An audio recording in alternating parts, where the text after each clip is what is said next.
नमस्कार, मैं हूं नेहा पांडे और स्वागत करती हूं आप सभी का इंक पब्लिकेशन के स्टॉल पर। मेरे साथ इस समय दो लोग जुड़े हैं और जिनका नाम है आकृति और कृष्णकांत।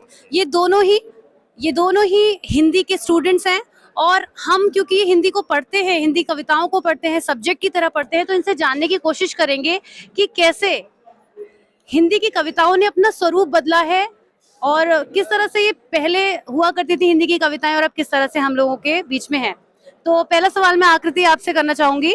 आप प्लीज मुझे बताइए कि आपने क्या डिफरेंस देखा। आप यहाँ पे बहुत सारी कविताएं अभी पढ़ रहे थे आप दोनों, तो पहले आपसे मैं पूछना चाहूंगी।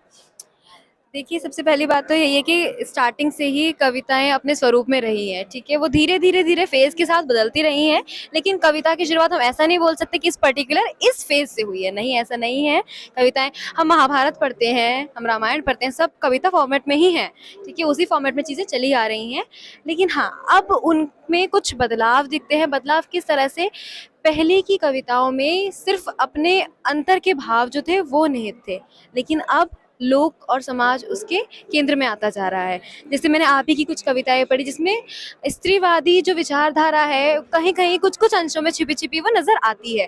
उसी तरह से समाज में जो घटित हो रहा है वो आजकल की कविताओं में स्पष्ट रूप से दिखता है, जो कि वास्तविक में बहुत ज्यादा मतलब उत्साहवर्धन करने वाली विषय वस्तु है। बहुत सुंदर। मैं आपसे जानना चाहूंगी कृष्णकांत, आपने जो कविताएं पढ़ी क्या महसूस किया, कैसा आपको लगा?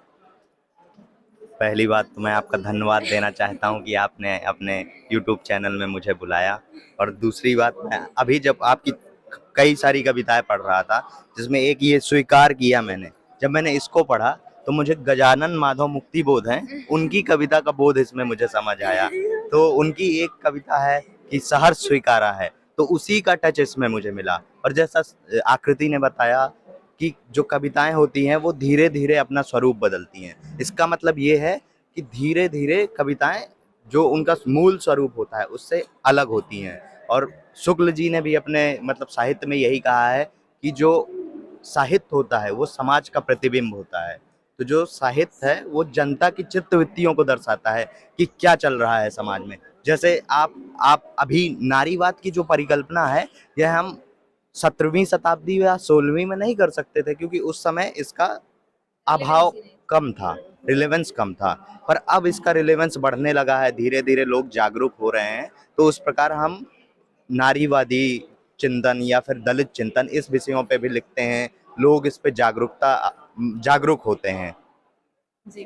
पहली बात मैं आप दोनों को ही बहुत बधाइयाँ देना चाहती हूँ कि ये बच्चे जो हैं हिंदी विषय को इन्होंने चुना है पढ़ाई के लिए, जहाँ एक और हमारा आज का युवा अंग्रेजी विषय के पीछे बुरी तरीके से भागदौड़ में लगा है। मैं आप लोगों के बात करने के तरीके से, आपके शब्दों के चयन से इतना प्रभावित हूँ और मैं सच में ये चाहती हूँ कि आप जैसे बच्चे जो हैं वो आगे बढ़े और हमारी हिंदी को एक अच्छी नई ऊंचाइयां प्रदान करें।